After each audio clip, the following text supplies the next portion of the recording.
Hey, everybody, and welcome to another episode of Business Over Beer. I am your host, Ben Surratt, and today I have a guest all the way from the Rocky Mountain country in Colorado.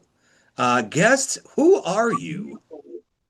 Hello. We are G Dogz here from Denver, Colorado, neighborhood of Central Park. We're holding right here our chief financial officer. She works with our figures and numbers. We're wrapping up the year successful. Her name is Gina, the CFO. She was actually bought from Petland in Janesville, Wisconsin. Yes, we are from the Wisconsin state. We're Coach G Dogz Pet Services here in Central Park in Denver, Colorado, neighborhood Central Park. And what do you do? What do you do? What do you do? Our day, we get up. Sometimes we have dogs that stay with us, a few dogs at a time. We coach them how to be good citizens of the world of Central Park. So sometimes when their families are traveling international or different places in the world, we take care of them. We offer pickup and curbside drop-offs for our dogs. And we coach dogs, we walk dogs, we train dogs, we take dogs to the vet if needed sometimes, if emergency arises, and we even play with cats. No. We first started our business by just house sitting. And then dog walking, 10 years, we've been 10 years hustling. Just Zena is my only employee. And she doesn't talk back, but she does the figures really well. So successful 10 years in business, and it's the best year so far. Awesome. I can't wait to get into your story because you are very fascinating. We talked for almost an hour the other night, and I was like, okay, hold on. No more questions for you. I got to wait to get you on the podcast. But before we do that, Coach G, Gina, this is Business Over Beer. So I hope you brought a beer. You know what? I believe in God, and today I actually have two new clients here, Chloe and Wally. And I asked their dad, I told him what I was doing today, and no shit. He pulled my favorite beer out of his refrigerator. Spotted Cow for the win. Oh. So let's crack it open. Cheers. Cheers. I am doing something I don't normally do, Gina. Okay. I'm not a stout person. However, I really love our brewery in Sheboygan here, Three Sheeps. Okay. And they have this stout, if you can see, called 15-2. Okay. And it kind of looks like a cribbage board. Oh, yeah. We used to play cribbage back in the day. 15-2, 15-4, 15-2. Oh, there we go. Here it is. Oh, that's awesome. But this sucker's 7.2, so I'm excited. Okay. Well, go slow. All right. Cheers. Cheers. That's a good sound. All right. I got a chaser of water with the Wisconsin cup. There we go. Cheers. Virtual cheers. All right. Oh, man. Ooh, that is every part of that 7.2. Woo. Gina, tell me a little bit about your transition, because you worked in the mental health. I did. Yep. For 15, 20 years, the last 5 years that I lived in Wisconsin, that was 10 years ago, I worked at a forensic hospital, which everyone probably is aware of, in Wisconsin, called Mendota Mental Health Hospital. So I was a direct care staff, bachelor level person, and I would just entertain the patients. And people would be like, how can you work there? They kill people. Sometimes they mess with children. How could you work at that kind of place? Well, I'd answer it because I'm cool like that. I don't take things personally. And it could happen to you or me. We could have a mental breakdown and we could be evaluated for some crime. So Hmm. it just hits home because it's personal. And a lot of the families, I met some of the parents sometimes escorting them into the facility, and they all have their stories about what happened with their family member. And mental Hmm. health's real. Oh yeah. So I've struggled with mental health over my life, Oh and yeah. it's okay to be not okay. And dogs help. Zena's helped me. She's seen a lot of my life. Um, and yeah, so Yeah. it's okay to talk about. It's okay not to be okay. And when you're vulnerable enough to ask for help, then that's the first step to recovery of whatever you're challenged with. Amen to that, sister. We have been on this show and forever been talking about mental health and how important it is for to just start normalizing it Yeah. and normalizing it being, and I mean just not just for I mean normalizing it as part of a routine of being checked up on. Like it should Yeah. be part of your yearly checkup. You're gonna check for you're gonna check your heart, you're gonna check your, your brain, whatever. You should check your mental health and make sure that you're okay. That's what I think. Yeah. Anyways. So what got you into freaking going from that into a pet care business? Or yeah, what was that like? Well, when I moved here to Colorado, I was working at the walk-in crisis units, and those were established. Those started because of the awful shooting that happened in Aurora. So they started walk-in clinics. So I worked nights, and to try to stay awake at night when the patients were sleeping and they were um, just being pretty, sleeping like they needed to be. Oh, hold on, I'm sorry. The Aurora thing, was that the Batman? Yeah, the Batman. Yep. I Yep. remember that. Okay. Yep. So after that occurred, the state of Colorado started opening up walk-in clinics because of the overflow from the ERs would help people get mental health treatment rather than making the ERs so saturated with people with mental health problems. So that's why they opened the crisis units. So I started working for Aurora Mental Health at night shift Hmm. with one of my cool counselors, social workers, Angie Kibble. She used to work in the prison system in Minnesota, so we worked night shift. And if you know night shift, you're not right in the head, but it's cool. And you had to run a tight ship, but you had to have that personal skills. So in the middle of the nights, we would not sleep, but we'd get on the internet. And I saw this one position looking for a dog walker help. And so I applied and I just started dog walking for a company. And a year later, I asked her if I could help grow her business. And she's like, no, I don't want to. I was like, okay, that's all I needed to hear. And kind of took off with the idea Man. of starting my name. So the name really mattered, and I needed it to flow right, just be simple but different and unique. So that's where we came up with G Dogz. Hmm. Yeah, with the Z, of course. With the Z, of course. Yeah. Did um did your how you when you your background in mental health influence how you approach caring for pets or running a business? You know, yes, it did because you had to be steady. You had to be able to walk into a situation with a family or a dog and evaluate and stay calm and take it all in. So when there was that crisis at Mendota Mental Health Hospital where you had to go hands on or you had to go get help, you had to really be calm in your core to Hmm. not, I hate this word, it's used too much in mental health, trigger the patient, the guy, because I worked with men. They were male patients that I worked with, and just be cool with them. And you don't tell them what they're going to do. You ask them, can you go do that for us? Can you do that? And just had to watch your chill approach with them. So I think that correlated with working with dogs that have anxiety, family members that are anxious that causes their dog to be anxious, not exposing them to the right things at first, and just starting within the home. Your energy in the home matters.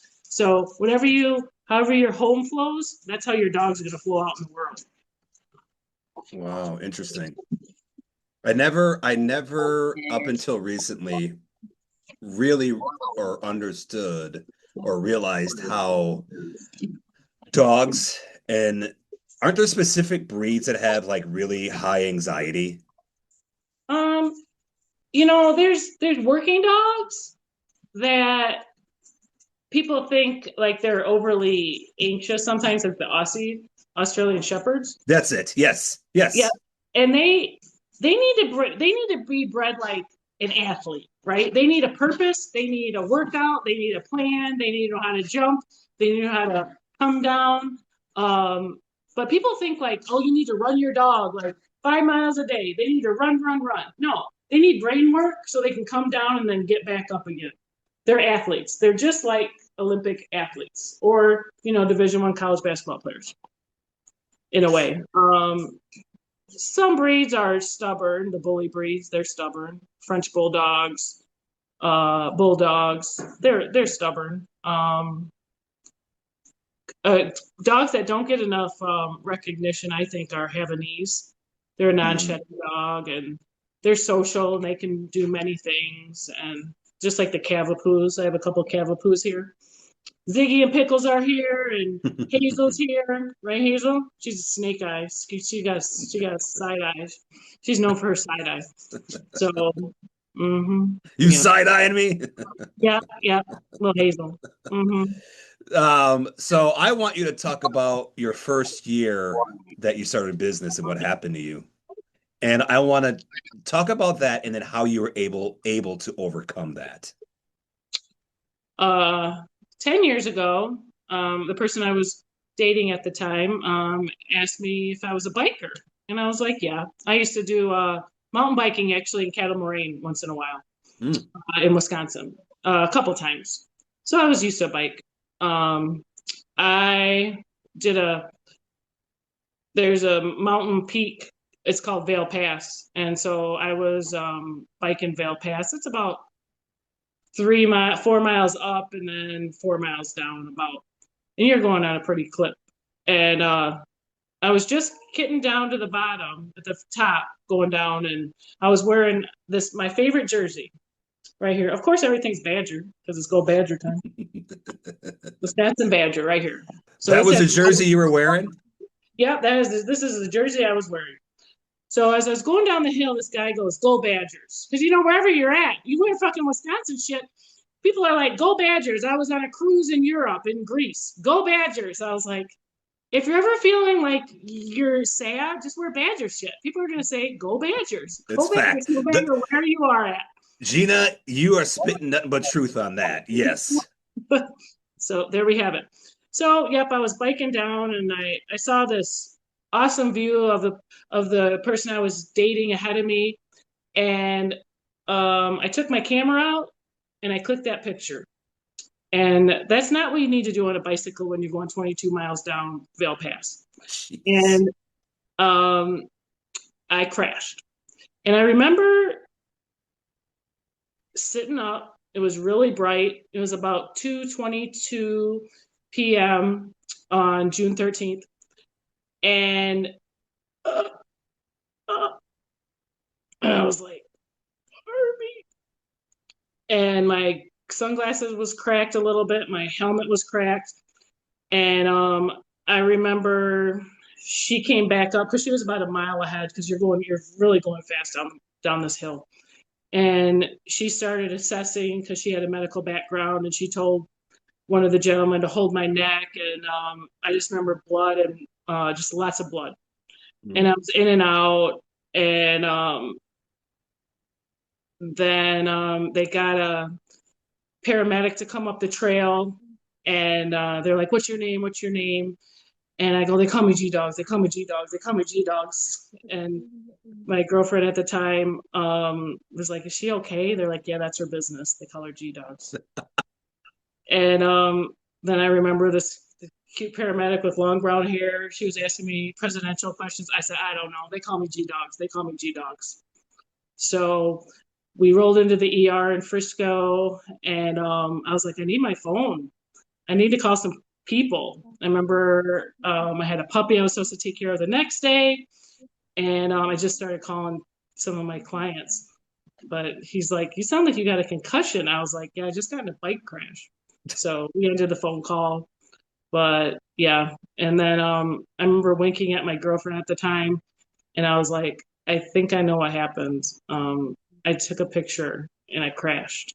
So I'm glad Now, I did you like do a flip? Like, how did you Yep, I flipped crash? over. Yep, I braked.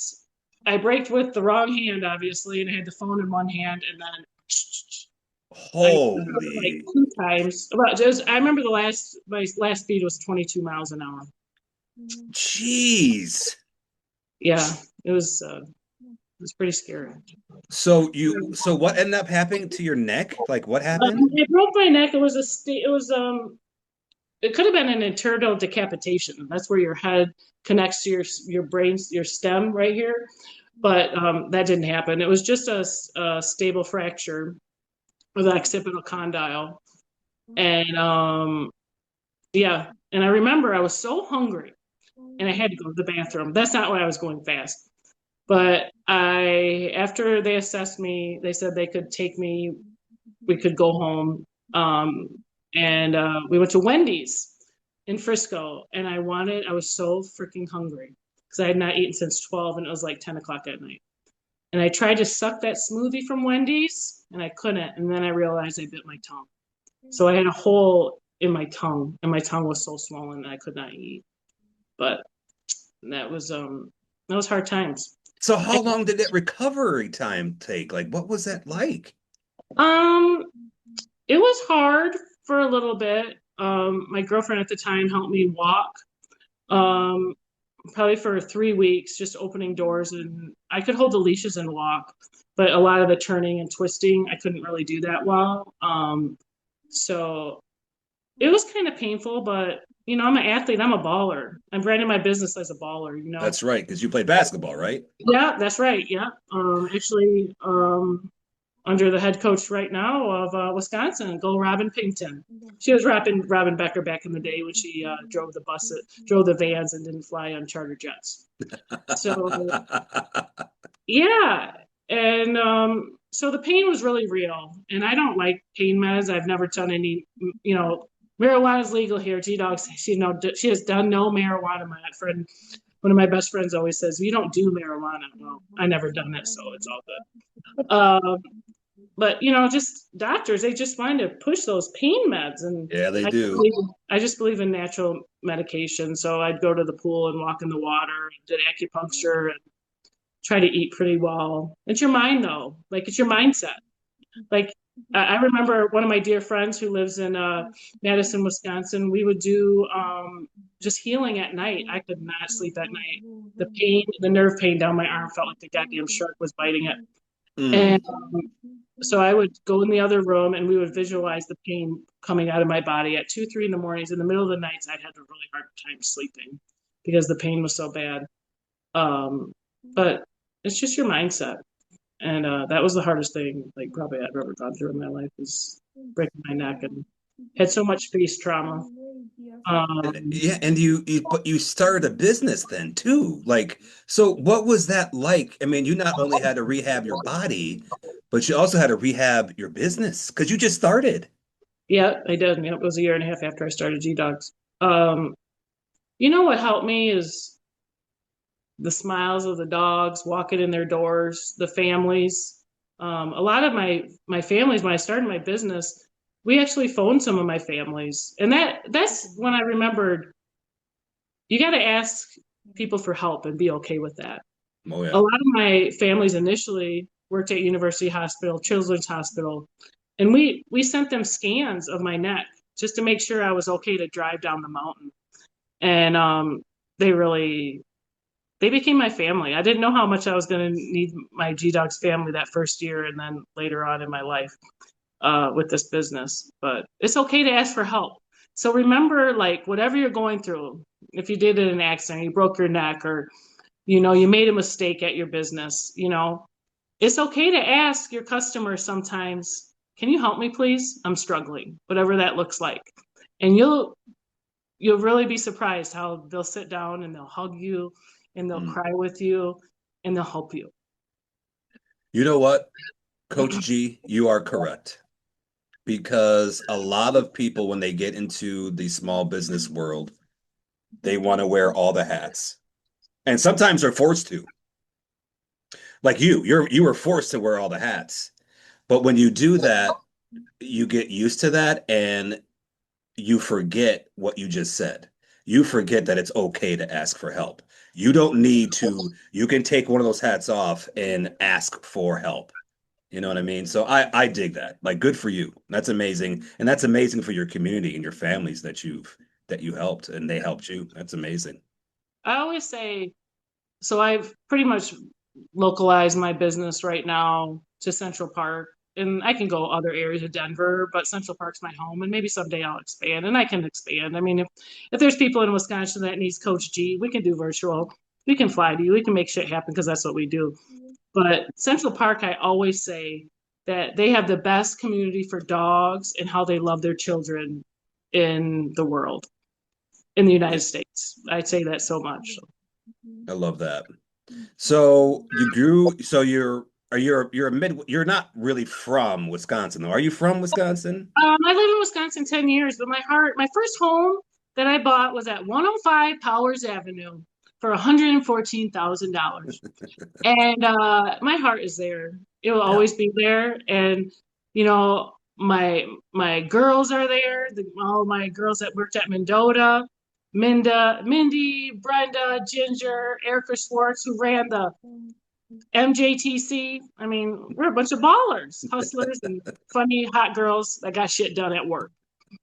That's What does the you I mean, I love the Coach G thing. What does that title mean to you? And how does it shape your relationship with your clients and your pets and the animals? you know, when I decided to start calling Coach G, it's for all the coaches that coached me balling, from Andy Goff to Jane Albright Dearly, who was the coached me as a walkout at Northern Illinois University, and then went to University of Wisconsin Madison, and Robin Becker. I just want to give Robin Becker a shout out. She was a rookie coach at like 26 years old, at St. Ambrose University. That's where I went my second year. And she was a rookie. And she made mistakes probably in her day as a rookie. And um, so she's inspired that name a lot in my business, Coach G, because I was a rookie. Remember, I broke my neck that rookie year. And yeah. And now Robin is doing big things. Robin used to drive the van and not the, shuttle bus to take her to the private jets. Mm-mm. She was a rookie, but she was a fun girl. And she was really pretty to look at, so she knows. Yeah, that's Robin. And but she made us work. You know, she we were in shape. And so that drive and that get up and go, she pushed that in you. Was she the best at how she motivated all her players? No, but remember, she was a rookie. That was Mm, her first head coaching job. She had never lost a national, she never lost a game at Ambrose playing. And so when we lost our first game, you thought her mom had died. But a few wow. years later, that year, the year after that, her mom did die. So, yeah. Robin was a rookie. Now she's the head coach at University of Wisconsin. So shout out to Robin. Keep doing your thing. Coach G, says hi. Did do you carry a lot of that that drive from playing ball?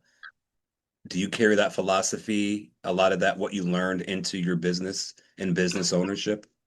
I do. I do. I think a lot of my coaches, Andy Goff, she had the 10-minute rule. Don't be late. You're going to be 10 minutes early. If you're 10 minutes past 10 minutes early, then you're late. And Jane Albright, she brought God into your life. So did Robin Becker. Um, and community. and giving to others. So like with Coach G, me, I always talk in third person sometimes with people are like, Yeah, how do you but do that? that's a basketball player thing. Yeah, That right. is. I don't It know. is. We do this, I do that. And wide Um, receivers yeah. and football. I like always like to help the community and the people that are up and coming in the pet care industry in Central Park. And we hustle together, community over competition, ballers, hustlers. And so yeah, I help them out a lot. And they help me out too, because we need overflow. Yeah. If you're good, you're busy. If not, ask for help. And Yeah. so yeah, I think, a lot of those coaches, women and men that, were assistants, I worked with there were a lot of incredible coaches and players who became really good basketball players.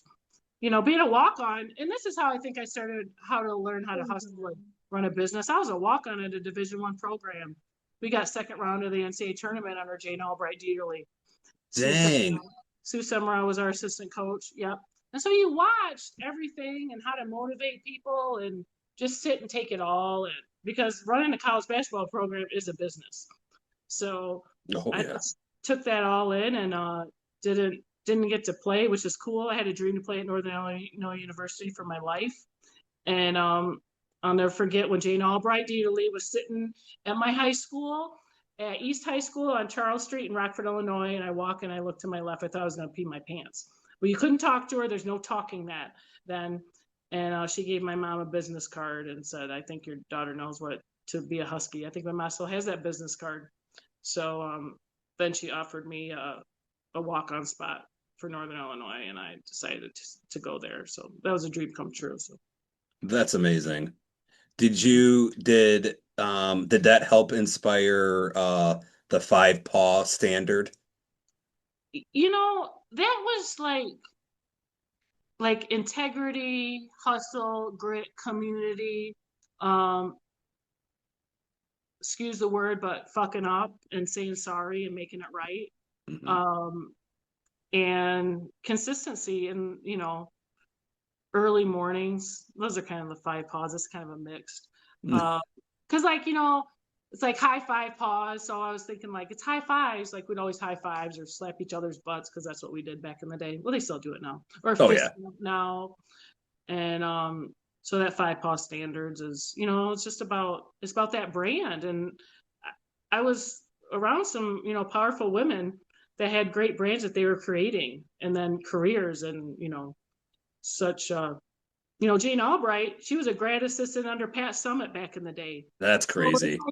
it's like all these people, and Robin Becker was a grad assistant under Lisa Bluter, the head coach at Iowa. So it's like all these women have touched their paws on each other in ways. Well, okay, we'll be clean with that. But um, so everyone's affected by everyone way back in the day, and then they affect all these other people. So I just shout out to everyone who's affected my life in a positive and negative way at times, because you learn from negative and you keep going higher and higher. Hmm. Oh yeah. Yeah. Some of the biggest lessons I learned uh just in my personal life and my business life came from bad managers, bad business owners, bad experiences. For real. Like I truly embrace that. Yeah, in the moment it sucks, but when you reflect on it and you come through that, you get through that, Yep. it makes you it makes you more aware for one thing, but it Yep. also makes you if you do it right, it makes you it shouldn't put a layer up. It should actually make you more open. Right. You know what I mean? It shouldn't harden you. It should Yep. make you more open and more exposable, more transparent. Yep. You know what I mean? Here's something back. It's funny. So when I was looking to get insurance for my business, where are they from? Wisconsin. Hmm. Pet Sitter Associates, you rock.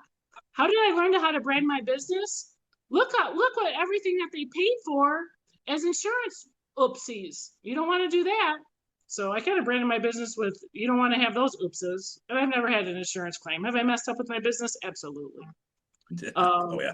at times, or whatever it is. Have you say sorry to people? Yep. Have you learned from that? Yep. Does God got you? Yep. Is sometimes a God a dog for me? Yep. But It's good. How do you balance being the business owner and treating pets like family, especially when it comes to like emotional behavior challenges? Like how Um, can you balance that? Is it tough or are you just the same regardless? you know, there's some you get closer to because you get closer to those families. People don't know this at G Dogz, but um, sometimes I'm in the dogs in the family's wills for their dogs. Sometimes I've seen my human clients take their last breaths. Almost. I was there. I missed it, but that's okay. I'm with them when they've died. Um, I've been with them through their divorces. Um, I've been with them when they put their dog down and they asked me to be there. And I have a dog on my team right now who's 19 and a half years old.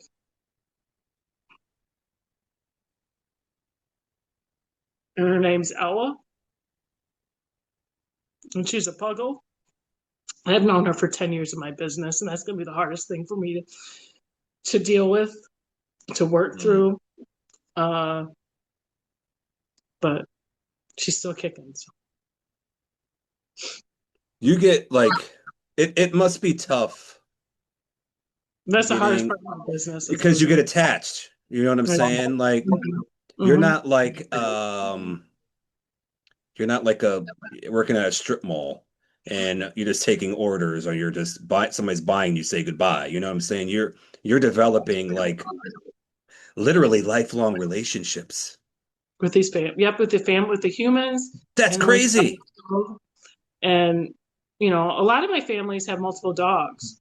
So here's like a 360 moment in Central Park because it's such a wonderful community. I've only had it happen one time, but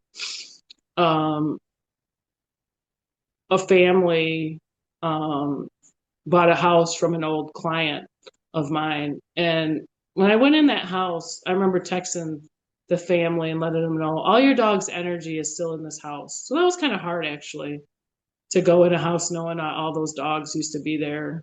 And now it's a different dog in that house. It's only happened one time. It'll happen again with G Dogz, but I'll never Mm. forget that. So, yeah. Um, what did you have to teach yourself? Like, did you get experience along the way? I know you said you worked for somebody for a little bit, but did Yeah. you have to like learn other things along the way? When I started dog walking, I would always watch. Central Park is really a close knit where you can look in the windows of your neighbors in beautiful homes, which is fine. And they all have lots of dogs and kids around, and there's a lot of FedEx trucks, UPS trucks, a lot of noise. So I would watch my dogs that I was walking and how they reacted with the stuff that was going around them because it's a bustling, wonderful community that's happening. And just kind of watch them watch what was bothering them. Kind of like when you worked in forensic psych and you're in a day room and some boy or some man's mean mugging another person. You're like, huh, what's happening here? Let's Mm. see what's going on. Just kind of being to pay attention to your surroundings. Um, then I started using the right gear. I use rough wear harnesses on all my dogs a lot of the time. And that's just a secure, it's kind of like a heavy weighted blanket. Think of, if you have anxiety when you go to sleep. A good harness helps the dog feel comfortable Mm. in how you steer the leash, but this the energy of your leash is really what um, dog training starts with a lot is the energy that you bring. Just like, when you work in forensic psych, like when you walk up to that person and they're struggling, it's that first initial, hey, how's it going? How can I help you? That was our motto at Mendota. How can I help you? And so it's just kind of that energy with the dogs. Um, and like I don't know, there's 3 seconds to go. You got to make that free throw. Okay, it's about dribble 3 times, elbow in, bend up, nothing but net. It's just kind of take that flow and that rhythm and that drive that cool drive when you're training these dogs. I mean, I got 3 dogs sleeping on the couch right here. Zena's in my lap. We're chilling. It's the energy. People are like, how can you get 6, 7, 8 dogs on the stairs in your homes? Well, it's just be cool in your home, and we can do all this, and everyone's sleeping, being cool. And don't talk to your dogs all the time. They don't want to hear that. There's one dog trainer that I follow on Instagram. I forgot their name, or I would shout it out. You have to go one day without talking to your dog. So that means you got to use your body language, your flow, your energy, your yeah. But a No, lot of people talk to their dogs too much. They don't want to hear all that blah blah blah because they just tune you out and they're just like, what are you saying? But, stop talking to me. yeah, right. What is your secret sauce? Like what sets you apart? What sets G Dogz apart? uh, we like to start our days with drive. If that means sometimes, I'm sure people are like, why is she always singing, dancing in the car? She don't even know the goddamn words. Because it kind of like gets us ready for that next visit or that next coaching session or the next jam. Because I can't bring that shit from the dogs, not the shit coming out of their butt, but the hard stuff, you know. Sometimes I swear this is how it rolls, you know, growing up in the hood of Illinois, playing with the black guys on the courts. You can't bring that to the next visit. So it resets me. And I don't care what people think, obviously. Um, so there's that sauce. Anything but ordinary. We're not extraordinary, but we're not ordinary. Um, it's okay not to be okay. Uh, Um, I don't know. We find girls hot and black men fine. What are we? That's we're just G Dogs. I you're don't know. just G That's what we Dogz. roll. Yeah. Um, And by the way, folks, she was talking like this when we talked on the phone. So yes, this is definitely Coach G. This is the way she is. yeah. I don't drink much at all. And like I said, I've never done drugs, only drugs that a doctor prescribed. And I'm only drinking this much of this. And then Wow. water. One of my dear clients who helped me so much in my business, Stacy and Owen, they relocated to Wisconsin about 5 years ago from Central Park, and they sent me a care package when they moved to Wisconsin of Wisconsin stuff. So they sent me this cup, some cheese, some That's popcorn, cool. some spotted cow. So yeah. For this podcast? What do you say? For this podcast? Because you were doing. No, Oh, okay. this was years ago. Yeah, they moved to Wisconsin. Ah. Yeah. And I was so sad they left, but see, like God works. Sometimes God's a dog, and then people say, why do you talk about God all the time? And I'm like, well, because I can. First of all, it's Yeah. my mouth. Whatever comes out of it, it's not your concern. If you don't like it, keep on. But after they left that day, then the next 2 days later, Chip and Louie moved from my favorite town, Madison, Wisconsin. So I got to Boy, take. your accent is thick. Yeah, I think sometimes it is. Holy cow. Hmm. Do people comment it in Colorado? Yeah, they know where I'm from usually. Well, they know I'm from Oh, here. Colorado. Yeah, Colorado. I love asking this question to business owners. What's one unexpected thing that you found out about being a business owner? Period. It doesn't have to be about your specific what you do, but just as a business owner, what's one thing you didn't think would come up? Um, that you need to take time off. Ooh, that's a good one. Yeah, like you don't have to say yes to everything. That's another good one. Um, you don't have to. You can customize your rates. Um, you can be vulnerable to go ask the best. How'd you do it? Mm, And especially in Central Park, there are so many kick-ass business owners. Um, and I watched all of them. I don't think we as business owners, you, me, all of us, um, different brands, we're all doing the same thing. We're just selling a different product.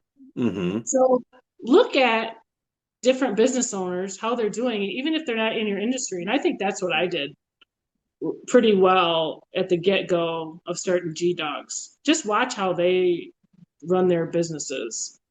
Run in there, there's an owner of a Chick-fil-A, Bill Carson, the painter, Adrienne, who runs a painting class for kids. There's so many workout gyms, the facial girls, there's just yeah, my tax man. There's a lot, especially in Central Park. It is small business heaven, and you can I told my friend back in a couple years ago, oh, move to Central Park, start a massage business. This is how you do it. She's started 2 years now of successful massage business. That's amazing. That Yeah, really is. That's good. yeah, oh yeah, Central There's Park. something I started a group called Passages to Success. Mm-hmm. And it was all business owners and entrepreneurs and people in who just have that, that mindset. And there's something to be said about the shared experience. Yeah, You know what I'm saying? There's something to be said about that. What you're talking about is, just because you're doing one thing and I'm doing another, there's experiences that we come across that we have that cross over. right. Like for one, paying taxes. Yeah, right. Doesn't matter what business you're in, you got to pay taxes. And who do you have? You got to get a bookkeeper. Like it's great to get that, to get those experiences and get Yeah, the other people's inputs. It's fantastic. yeah. Yeah. I think we learn as we grow. Amen to that. Hmm. Um, for marketing your business, you seem just to put yourself out there. You do the social media, stuff like that. But what's been most effective for you and your business marketing? Um, I think Is it referrals? referrals, yeah, word of mouth. Yep, especially in Central Park. I run a Facebook group now Hmm. in Central Park. Central Park has Central Park Biz Buzz, and that's a great platform for small businesses in the neighborhood. I started community parks of Central Park where pets and whiskers unite, kind of for all hustlers like me.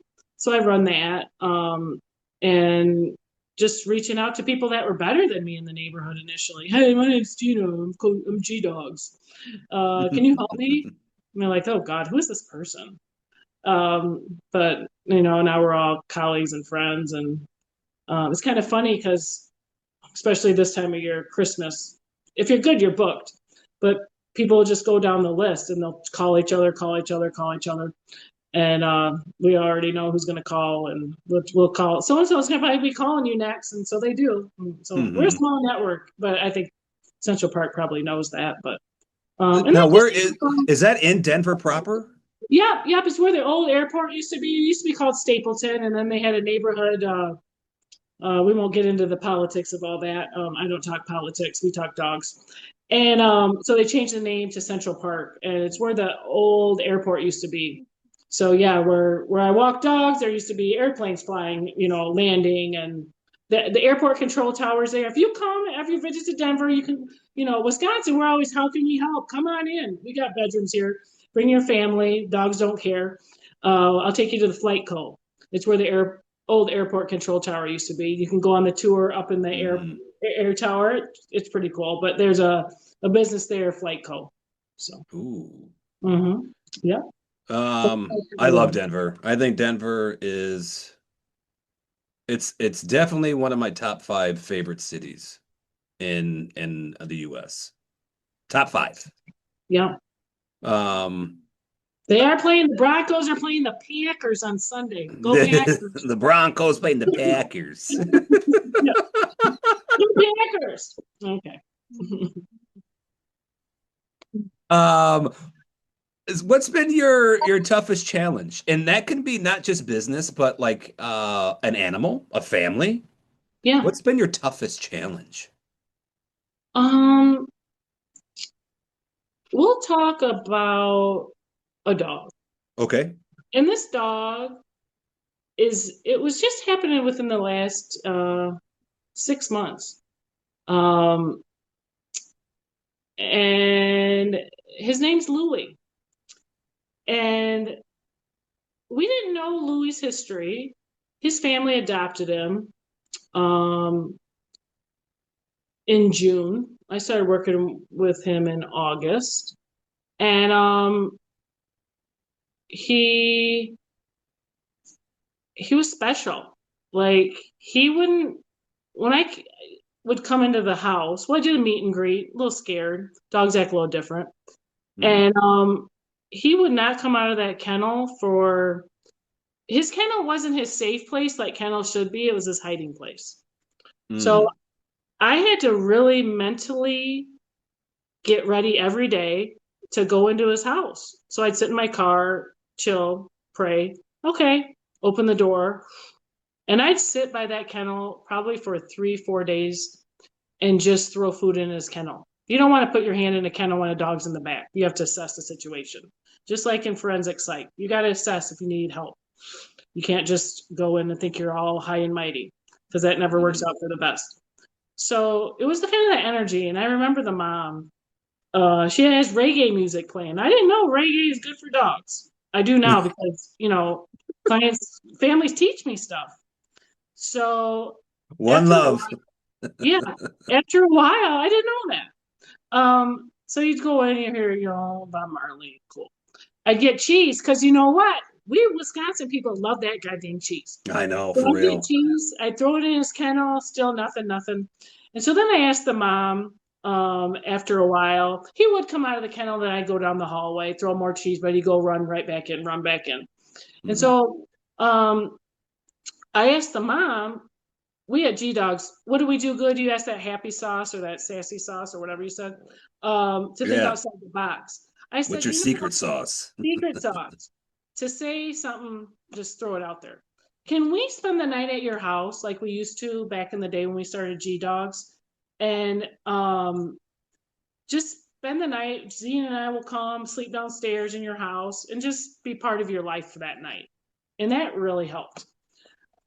So the next visit after we spent the night, um, saw them interact and we were talking and stuff. And she opened up about, things in her world, which was great because then you have a perspective on really what her core is about, right? Mm, Or that mm, family's core is about. So it was really good to understand. Because you can't motivate if you don't know how to motivate from the core of the person and the dog. So the next day I told her, I said, you know what, shut that door.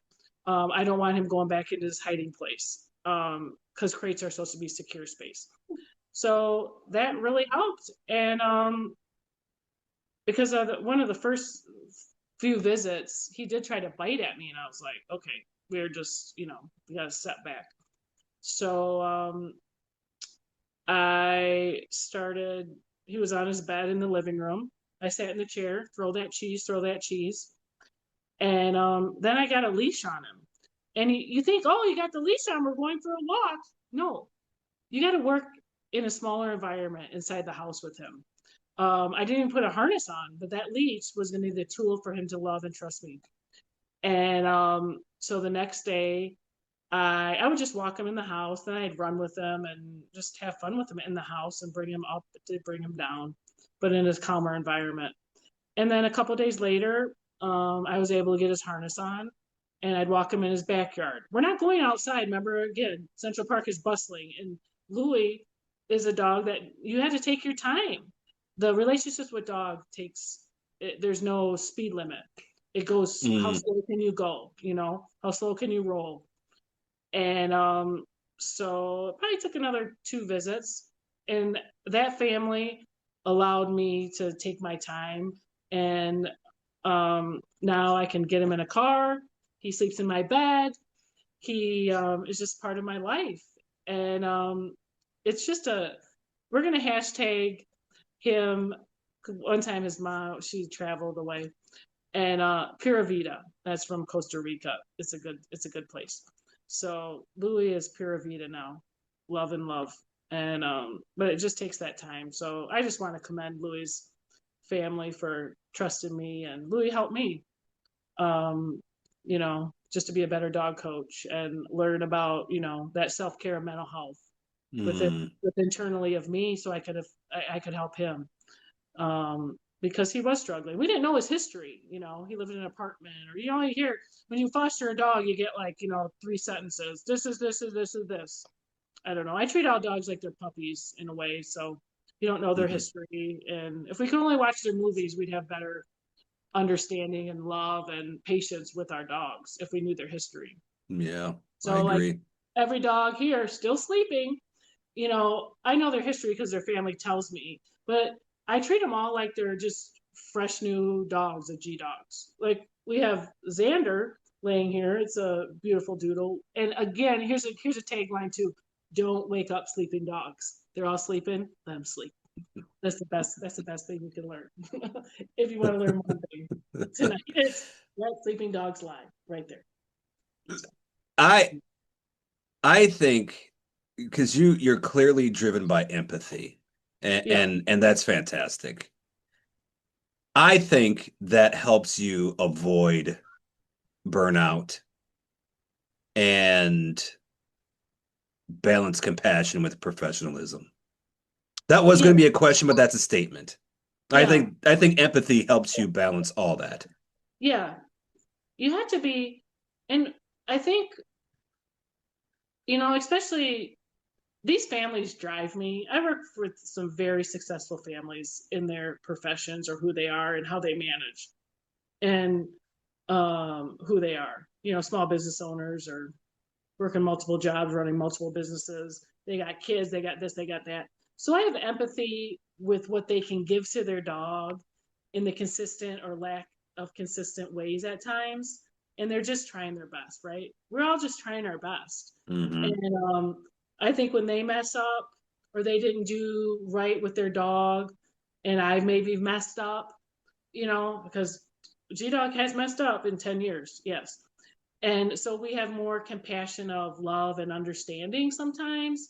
And the sorries are better felt with that sometimes. But yeah, empathy goes a long way. And um, yeah, so, and I think it has a lot to do with what I saw where I worked, and with the guys that I worked with, or the juvenile correction kids that, you know, did hard things to people, because we're all human.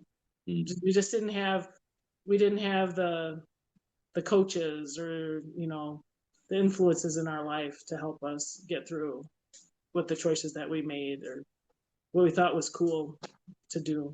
So, Do you, this is a question I've never asked. well, feel free. And this is more towards the mental health part with your experience, but do you, in your experience with individuals, especially like juveniles who Yeah. deal with mental health issues, is it more nature or nurture, or a little bit of both? Um, Like, are kids I think it. born that way? I think it's nature, nurture, your brain. There was a study done on PBS with Mendota Juvenile Corrections, MJTC is what they call it, and it was, I can't totally remember it. I think it's genetics. I think it's upbringing. I think if you were born in a prison, and you're 12, 13 years old, and you're in Milwaukee, and you do your crime, you go to MJ, then you're back to your same area.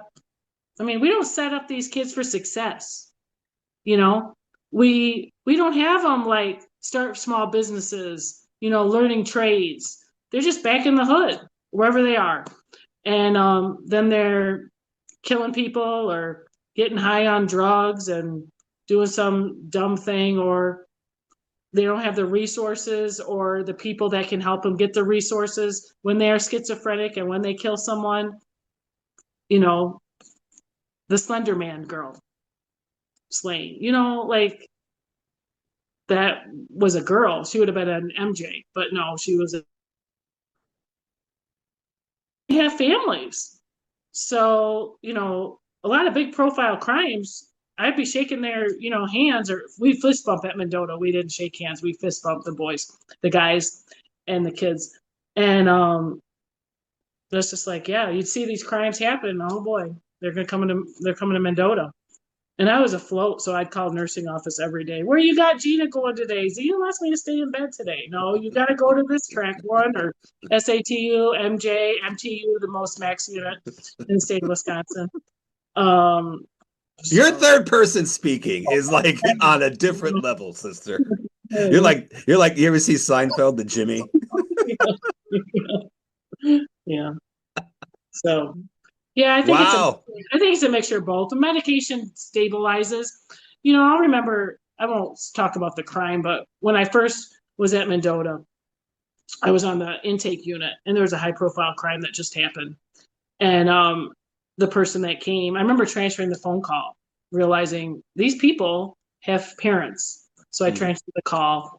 And over the years, because I was there at Mendota 5 years, that individual went to less secure, will always be committed. But just the clearing of that individual's aura and face and mannerisms cleared a lot from when Mm. I saw that person that first time.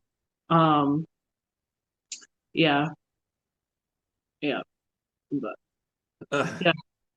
well, I don't want to end there, so I got a couple more questions, and I'm almost out of my beer, so we gotta wrap this Okay, thing up. yeah. Um, so what does success look like to you for G Dogz, both personally and professionally? Um, it's ever changing. I don't think we're never going to win the championship at G Dogz. We're always going to keep changing it up. Maybe slowing it down. Maybe someday we'll work with elderly dogs, because when you got elderly dogs, maybe they have more mental health problems because they're getting Alzheimer's. Or we'll work with littler dogs because we're going to get older. Um, Maybe we'll travel international. G Dogz goes international, and we'll take care of dogs traveling, Heck stay yeah. at homes, and coach internationally. It's Maybe a a G Dogz podcast. Yeah, that's coming out. Yep, because I could cry if I wanted to, but I don't want to because we're not going to end on that note. But yeah, we are branding a new podcast in 2026. We're still tweaking the name, but it's going to be in her honor. She's going to be in basketball gear with the one arm like this and another paw like this with a basketball, and high tops, pink and black and white. And it's going to be um, Beats, Barks, and Ballers, or Beats, Barks, and Blessings. We haven't decided, but we're going to talk about all different stuff, not just dog stuff, mental health stuff, small business stuff, kind of I just love it. with it. And probably interview people of how, like, what dog impacted you, what human impacted you. If you can't answer any of those, then you got to sing or dance, or be creative. I love that. All right. So I got one last question. You ready? Yeah, holla. We're gonna catch it. All We got right.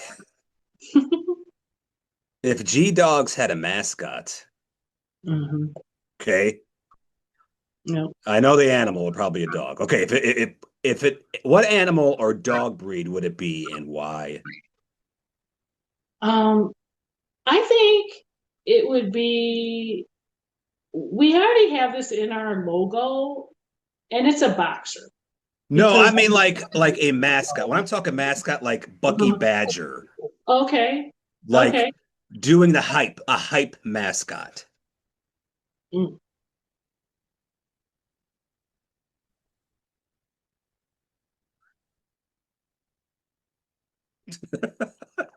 It would probably be okay. I don't know.